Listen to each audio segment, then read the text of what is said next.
Tipo, e o Caio Jorge, voando, 23 anos. Faria sentido nenhum, por exemplo, convocar o Neymar. Muito bem, pessoal, vitória importantíssima do Cruzeiro de 2-1 para cima do Internacional em casa, né, gente? Agora que o Cruzeiro recuperou a vice-liderança na tabela do Brasileirão, vai ter que rezar por um tropeço do Palmeiras contra o Sport na segunda-feira para se manter na vice-liderança. Vamos conferir o que os comentaristas da mídia esportiva estão falando dessa vitória do Cruzeiro para cima do Inter. Mas antes da gente conferir tudo isso aqui agora, já peço para você conferir se você já está inscrito aqui no canal para você ficar por dentro de todas as notícias do nosso cabuloso. Sem mais delongas, bora para mais um vídeo, gente! Sport Center já de volta, agora com a turma toda reunida aqui para a gente fazer este sabadão para você. Já vamos falar de Cruzeiro e Internacional, mais um jogo deste sábado à tarde pelo Brasileirão. E deu Cruzeiro, seu Silas, boa noite, bem-vindo, meu amigo, sempre bom estar contigo. Tudo bom? Boa noite, Glau, boa noite, Brele, boa noite, Pascoalito, pro fã do esporte também. A gente estava falando antes de entrar, né, Pascoal, que o Cruzeiro tá alternando, joga bem, joga mal, ganha, perde. Mas uma coisa é certa, né? O tal de Caio Jorge não para de fazer gol, né? Esse menino tá brilhando muito. E uma vitória contra um Inter que já vinha abalado, né? Natural até. Mas era uma derrota já quase que cravada, né? Contra o Flamengo, Copa Libertadores, não tinha muito o que fazer. O Flamengo realmente está jogando muita bola. E agora o Cruzeiro continua aí grudado lá em cima, que eu acho que era essa a ideia, né? Precisa conseguir manter uma regularidade, o que está difícil. Pascoalito, um beijo, seja bem-vindo, amigo. Muito obrigado, Gláucia, Silas, é sempre um prazer, Bleiler, fã de esporte. Assim, o time do Internacional, ele tem lampejos, né? O Internacional fez um bom segundo tempo contra o Flamengo na primeira partida da fase de oitavas de final, né, da Libertadores da América. Mas depois o time se perde completamente, né? Eu não sei se esse jogo vai servir como o ponto de partida para o Roger, porque já há uma pressão muito grande no Rio Grande do Sul para que haja a modificação do treinador do Internacional. Eu não acho isso justo. Eu acho que o Roger tem soluções, o Roger tem capacidade, o Roger tem inteligência para poder sair dessa situação, mas é que às vezes criam estigmas em torno de nome de treinador. Tem gente que fala, mas o Roger vai até um ponto e depois ele não consegue tirar mais nada dos jogadores. Mas será que é o Roger que não consegue tirar nada dos jogadores? Ou são os jogadores que não conseguem oferecer mais do que se espera deles em termos de equipe, em termos de posicionamento, em termos de definição de situações? O Internacional chegou a empatar o jogo hoje, né? Mas aí você vê o comportamento do time, às vezes irregular, tem um jogador expulso, enfim, o time do Cruzeiro praticamente dominou o primeiro tempo, né? O Cruzeiro tomou conta do primeiro tempo. Se você pegar as melhores ações da partida, você vai ver que o Cruzeiro obriga o goleiro. O goleiro do Internacional, para mim, foi um dos personagens da partida. Você pode escolher alguns personagens do jogo. Até pelos gols que sofreu, né, Pascoal? O Rocher, vai tomar um gol sensacional. O gol que é... Olha aí. Dá uma olhada, vê se ó, olha aí, Silas. Alá Alex, nosso Alex que trabalhou aqui. cabeça. Lembra contra o Fluminense em 2003, que ele faz um golaço de cavadinha? E o Alex aprendeu comigo, só que eu sou a perna direita. Ah, é? Eu fazia bastante disso lá no Boca Juniors, no Rio. No River do Boca Juniors você faz esse tipo de gol. É bom isso. O time do Cruzeiro, essa alternância de bons e maus resultados é que mostra essa instabilidade do Cruzeiro em termos de acompanhar aqueles que vão buscando a liderança do campeonato, né? Mas o Cruzeiro está mal colocado. Não, o Cruzeiro não está mal colocado. O próprio treinador do Cruzeiro disse que a torcida do Cruzeiro não se animava porque não era time para ser campeão. Lembra disso? Quando o time chegou na liderança do campeonato? E parece que ele tinha razão. Essa alternância de bons e maus momentos. O Caio Jorge está na relação dos 50, na relação chamada larga, os jogadores para a convocação da seleção brasileira. Eu acho que não é que o João Pedro começou uma temporada brilhante, mas o Caio Jorge está com o perfume que a bola gosta, né? Então é difícil tirar um jogador com essa qualidade. O William voltou a jogar bem na lateral direita. Então o Cruzeiro tem de onde tirar alguns jogadores. O Matheus Pereira fez um gol que é de tirar o chapéu. Hoje eu tiraria o chapéu, eu botava aqui em cima da mesa, porque ele arrebentou com o jogo. Matheus Pereira, se o Matheus Pereira não for convocado para a seleção brasileira, eu não sei quem será. Também precisa. Breile, deixa eu te dar boa noite também, amigo. Bem-vindo. Beijo pra você. Boa noite, Glaucia, Silas, Pascoal. Boa noite pro Fã de Esportes. O Cruzeiro precisava vencer esse jogo de qualquer forma. Vinha de 2 tropeços no Mineirão, derrota pro Ceará, derrota pro Santos, as 2 de virada. E aí o roteiro começa parecido, porque o Matheus Pereira faz aquele golaço, o Inter logo de cara já empata com o Tabata, e o torcedor do Cruzeiro ficou apreensivo porque não queria sofrer outra virada no Mineirão, outra derrota, e o Cruzeiro conseguiu controlar também os nervos para sair com a vitória. Contou com o lado individual de Matheus Pereira e Caio Jorge, né? Vivem uma fase iluminada, né? Como o Pascoal falou, o gol que o Matheus Pereira faz é uma pintura absurda, porque o Rocher tem quase 1,90 m. É um goleiro muito alto. Para fazer um gol de cavadinha dentro da área de um goleiro alto, o Silas, que é especialista, sabe, é difícil, você precisa pegar na bola com perfeição. Ele tira o peso da bola, porque a bola vai e ela vai caindo atrás do Rocher. É gol maravilhoso, gol perfeito. Aí, atrás do Rocher, e ela passa triscando também a luva dele. A expulsão, ó. A expulsão do Borré, justa. E o Cruzeiro cumpriu o dever de casa, né? Finalmente, de voltar a vencer no Mineirão. O Cruzeiro, até a derrota para o Ceará, era o melhor mandante do Campeonato Brasileiro, perdeu esse posto para o Flamengo, deixou escapar pontos importantes, mas volta a ocupar a vice-liderança, o time mostrando força nesse momento, se aproveitando também do momento do Inter, né?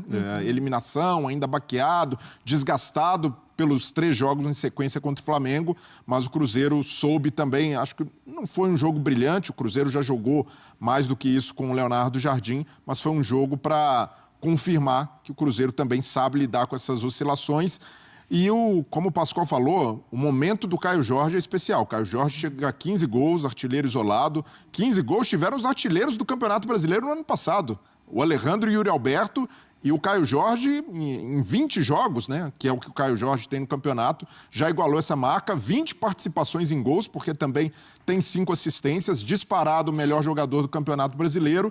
E, na minha visão, Glaucia, é uma posição muito concorrida, mas será uma grande injustiça se o Caio Jorge não estiver na lista do Ancelotti na segunda-feira, porque nesse momento, na posição de centroavante, ele está alguns degraus acima, o momento é melhor do que o momento do Pedro, do Hendrick, de jogadores que já... O João Pedro está bem na Inglaterra. João Pedro está muito bem, deve ser convocado, né? Deve aparecer, mas eu vejo que o Caio Jorge, por também ser jovem, um jogador de 23 anos, pela bola que tem jogado, com essa estrela, realmente, dos jogadores que atuam no Brasil, é o que mais merece e o que mais pode também sonhar com uma vaga na Copa do Mundo. Essa disputa está em aberto e é claro que a temporada europeia começou com João Pedro, com o Richarlison voando lá. O Richarlison, você acha que não volta mais? Não, o Richarlison volta. Também fez um gol também. E o Richarlison estava na primeira lista do Ancelotti, mas eu vejo que não sei se o Caio Jorge vai ser titular, mas para ser testado até...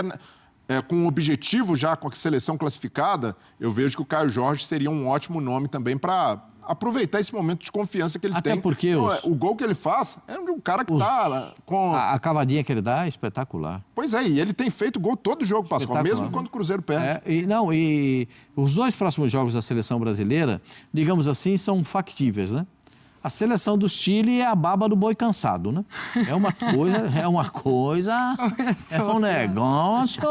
Olha, a seleção do Chile é um negócio terrível. Como que é a baba do boi cansado?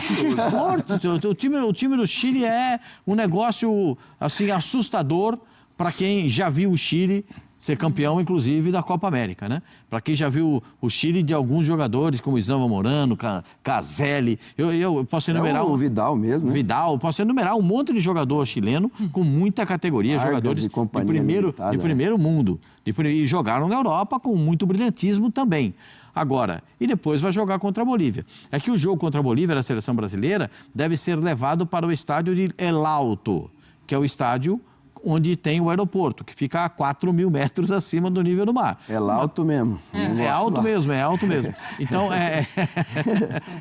essa tentativa da Bolívia, eu não sei como é que vai ser essa experiência, para o técnico da seleção brasileira. O filho dele, o David Ancelotti, passou por isso numa altitude menor, 2.830 metros, e ele vai jogar 4.000 metros com a seleção brasileira. Eu acho que ele nunca imaginou isso, né?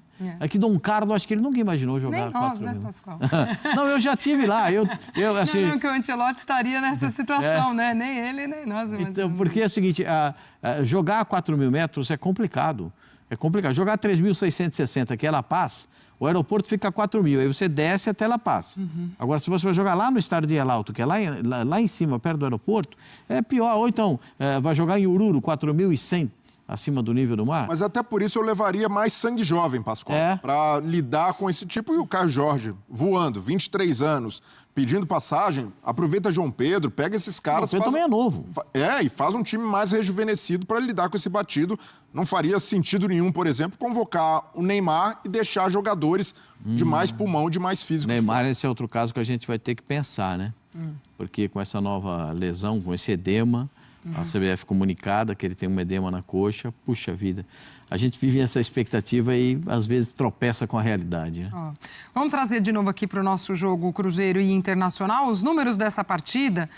E até vocês tocavam num ponto, né, na fala inicial, da questão de quanto esse Inter tem oscilado muito dentro dos jogos e também, né, nos jogos em si.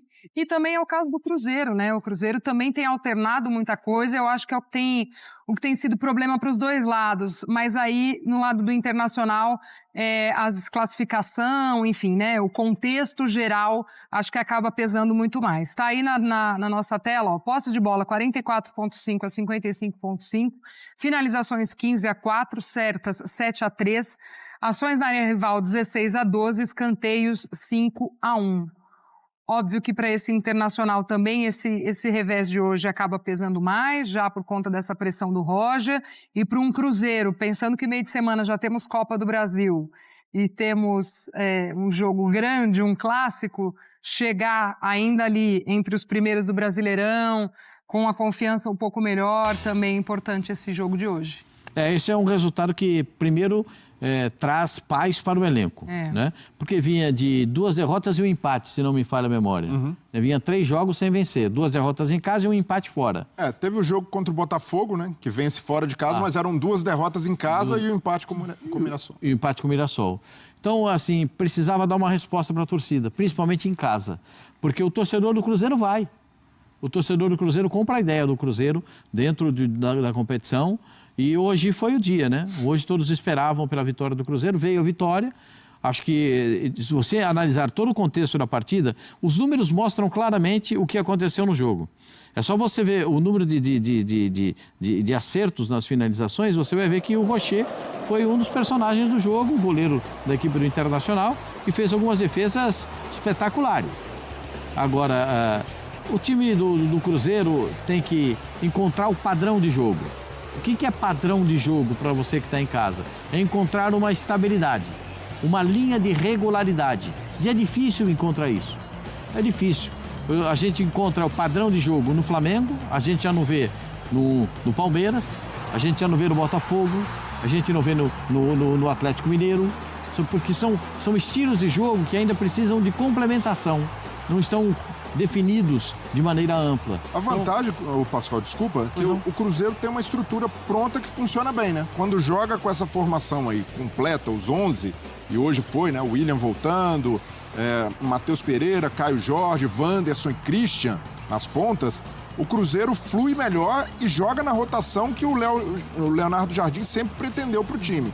Isso daí facilita o trabalho até para lidar com esse tipo de oscilação, que é normal, todo time vai viver. Porque esses jogadores já entendem que quando eles perdem a bola, o Silas fala muito isso, quando perde a bola o cara tem que dar pressão. Não tem, quando perde a bola, você não tem que ficar torcendo para a bola sair ou torcendo para o adversário não dominar. Perdeu a bola, já dá pressão no cara, né? E as figuras que foram contratadas, né, Dudu, Gabigol, eles estão entendendo que o momento agora é de colaborar. Não vai entrar jogando, a gente já viu que o Gabigol entra e já dá uma chapada no gol lá, ou seja, está feliz de estar fazendo parte de um trabalho vitorioso. Como você falou, a torcida está comprando a ideia e o trabalho do treinador, que é muito bom e que quando dá entrevista também fala claramente o que está acontecendo. Ó, calma, é um trabalho ainda, uma informação e que vai acontecer e está acontecendo, né? E hoje foi um jogo didático também, Silas, para entender por que o Gabigol tem dificuldade de jogar. De titular, né? Com o Léo Jardim é muito falado isso, né? Até alguns torcedores do Cruzeiro gostariam de ver mais minutos do Gabigol. E olha só, o cara que tem essa frieza na frente do gol, que é o Caio Jorge, que tem 15 gols no campeonato, que tem 5 assistências, não dá para ser barrado. Então, como centroavante, não dá para o Gabigol. Aí o Gabigol recuou, passou a ser mais um articulador, como foi nos tempos de Flamengo, e aí para disputar a posição com o Matheus Pereira, que oscilou também, né? Começou a temporada ali, discutindo se ia embora ou não do Cruzeiro, ficou e retomou seu melhor nível que a gente viu no ano passado. Então, o Matheus Pereira, jogando a bola habitual. E hoje foi mais um jogo dele. O lance do Gabigol. Então, já entrou mostrando serviço.